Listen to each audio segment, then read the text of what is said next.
Okay, let's see. We're waiting to see if it starts. Hold on, waiting on Facebook. Making sure. Alrighty, hey everybody, it's Lena.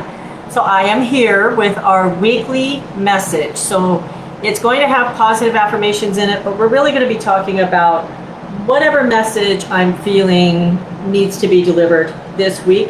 And we're going to kind of work on getting the positives, the weekly affirmations to go with it. So let me make sure you guys can hear me.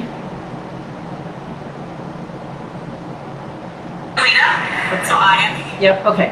All right. So I'm going to tell you a story that happened to me. That's been happening to me. It happens to me a lot.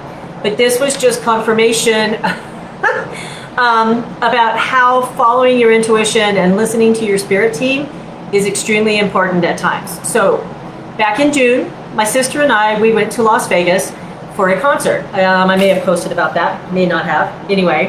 And at that time, we were supposed to meet up with family over there, my nephew and his wife.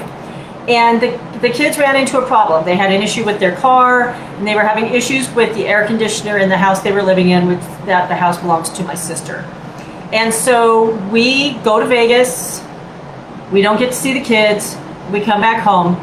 About 2 weeks after we come back from Vegas, maybe 3, her son calls and tells her that their car is completely dead. Now they live in Las Vegas. It's summer. It's hot, and one of them works from home. One of them works at a place, and so they really need a car. And so intuitively, my sister gets told that she needs to take these kids her extra car. And we weren't sure why. Hillary wasn't sure why. I wasn't sure why. But we made it happen. We got the car ready. We drove it up to Vegas through that crazy monsoon storm we had about 2 weeks ago. You know, where it just freaking downpoured. It was a rough trip. Normally a trip that takes me about 4.5 hours to get to Vegas took us close to 7. But we made it with the car. We got the kids the car.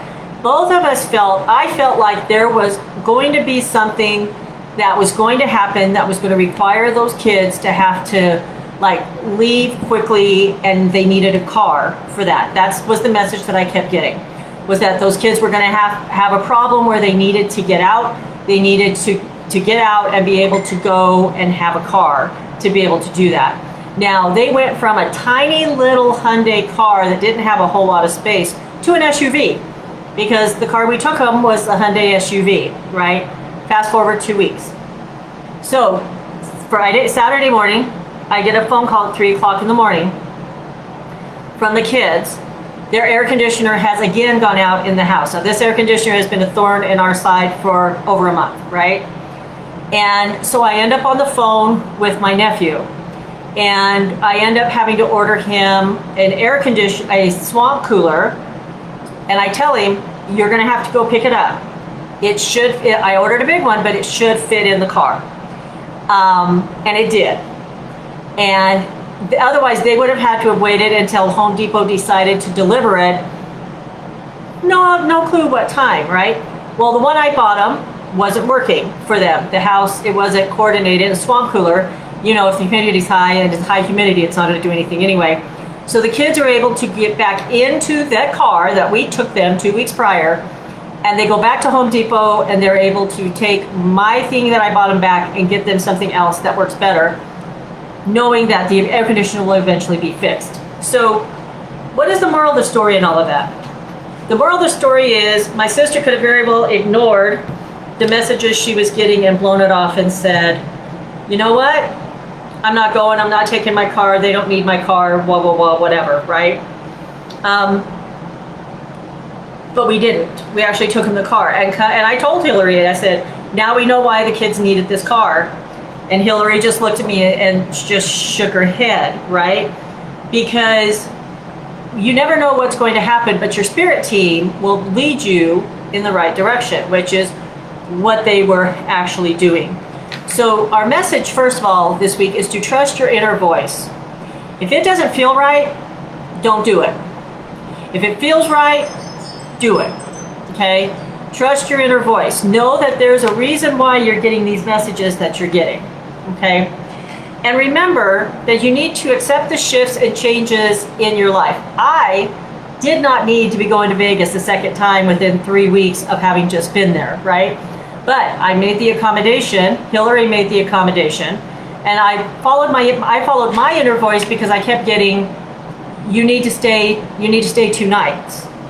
You need to go over there on Friday, and you need to stay 2 nights. And the weather was crappier on Saturday than it was what we drove through on Friday. The storm had pretty much moved through by Sunday. And so, because the original thought was, well, we would drive to Kingman and meet them there, and I kept getting, no, you're not gonna, no, don't do that. No, don't do that. You need to spend time with the kids. You need to have a conversation. You need to make sure everything's in order. So following my inner voice, I went ahead and scheduled for us to stay 2 nights. Now, am I grateful that we listened to this? Absolutely, right? And so because of that, the kids were able to do what they needed to do. So look back and look at the times where you felt like something, you should have done something or you shouldn't have done something, and then whatever the results of that are, and you think, you know what, I knew better. I knew that. My favorite phrase is, I knew that was going to happen. Every time I say that, I know I didn't follow my inner voice, right? If it's an intuition thing. Now, if it's a psychic thing, which is different, right? I've talked about the difference between intuition and psychic. Then yeah, I mean, the psychic was me being told, you guys need to spend 2 nights. That wasn't an intuition. The intuition of something's going to happen, and they're going to need to get out and get into that car and do something quickly. That was more intuition than it was psychic. It was more of a feeling than being told that. My psychic was, you guys need to spend 2 nights there. You need to go on Friday. You need to spend 2 nights. And even though the trip was horrible, it was a horrible trip over. The trip back wasn't necessarily as hard, but the trip over was miserable with the wind, with the rain and the wind. Am I grateful that we did it? Yes. Am I grateful we did it when we did? Yes. And so these are our messages for the week. Not that you can see them. So we're going to trust your inner voice, and we're going to accept the shifts and changes in your life. So, guys, I have appointments available all week. So as I roll out my new blueprint system, I am still taking appointments.